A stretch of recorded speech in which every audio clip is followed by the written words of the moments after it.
This is Huntington Lodge, which is the core of the what was called the Mossy Camp when it was built. Durant built the Mossy Camp in about 1898, sold it to Archer Huntington in 1899. And the Mossy Camp originally comprised the dining building over here, which is now called Arbutus Lodge. There was a number of guest buildings up on the knoll here above us, a number of facilities up and down the hill here, and then Huntington Lodge was added later, again, sometime between 1911 and 1915. The effort that we've put into Huntington Lodge over the last 16 to 18 months has been to completely renovate the character of the building.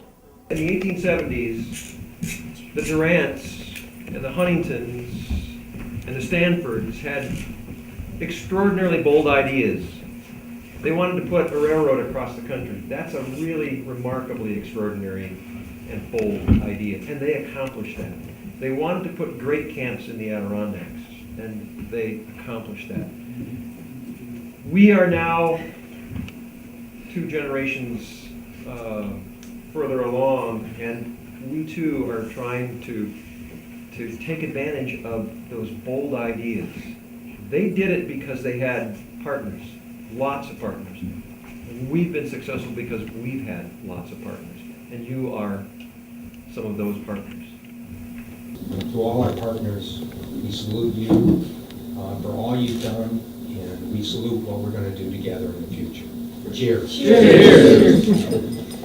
As you look around the architectural embellishments, that it followed Durant's designs almost perfectly. So we have a very high level of faith that Durant was involved in some capacity. So this building, when it was turned over to the college in 1939, the college dismantled the other 2/3 of this building.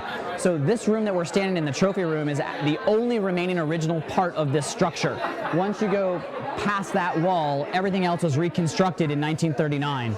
And what we have done over the last 18 months, so 16 months, is renovate the other half of the building, the 1940 half of the building, to bring it up to a level of reflection of this room. These very simple shelf points all the way around, these are all straight out of Durant. If you go to any other camps, if you go to Sagamore, if you go to Pine Knot, these elements are there. The same with the peeled log roof, that's all there. The mitered interior log, this is actually one of Durant's innovations in a way to reflect the log cabin aesthetic, but actually not have it be log cabin. If you look at it, you understand immediately that it's actually a stick-built structure with overlapped logs to make it look as though you're in a log cabin. And this was to a great degree, the origins of the idea of a log cabin as a sophisticated home rather than something that you escape from.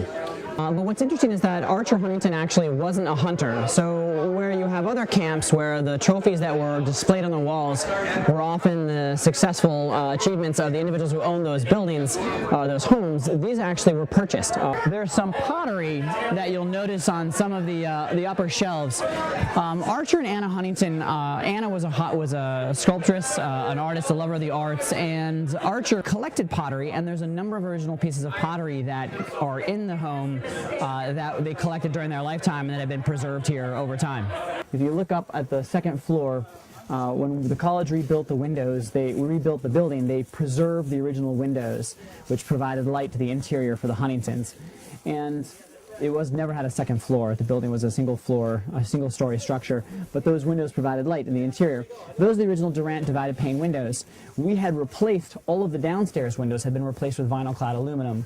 So we went back and had handmade windows. Actually, Gary Peden, who's involved on campus, developed a relationship with us with a craftsman, an Amish craftsman, who hand-built every single one of the new windows you see on the first floor. So the kitchen windows were replaced. We enlarged and put in the windows here in the living room, and then all the way around the entire porch, extended the window line and created a tremendous amount of light inside that was not there previously. So we've really brightened the interior of the building.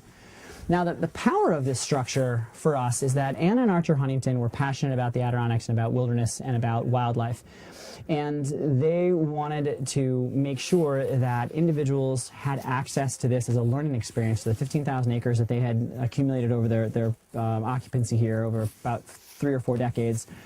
And they wanted to make sure that this provided place from which students could learn, increase their understanding about wildlife, about forestry, and then share that information from research and through education to increase the level of information and ability with which we manage resources throughout the Adirondacks. And it was their insight and their vision in creating this property that they donated to the college that this building served as the center of. This is where students would stay, this is where the directors lived in different periods, and we are once again recapturing this to make it a wonderful place to stay, to make it the central core of an experience here at Huntington that can be for small meetings, that will support the carriage house, the stone carriage house with conference center, which is going to be, we're going to be working on next, and to provide the exquisite but also appropriate and comfortable housing now that you've seen with the stickly furniture inside and the complete renovation, where people will be comfortable staying, where it will give them the I guess the comfort and the intellectual space to bring to high-level meetings, to bring to educational experiences that will then provide just a remarkable experience to take home and to bring the Adirondacks, as we say, bring the Adirondacks to science and science to the Adirondacks.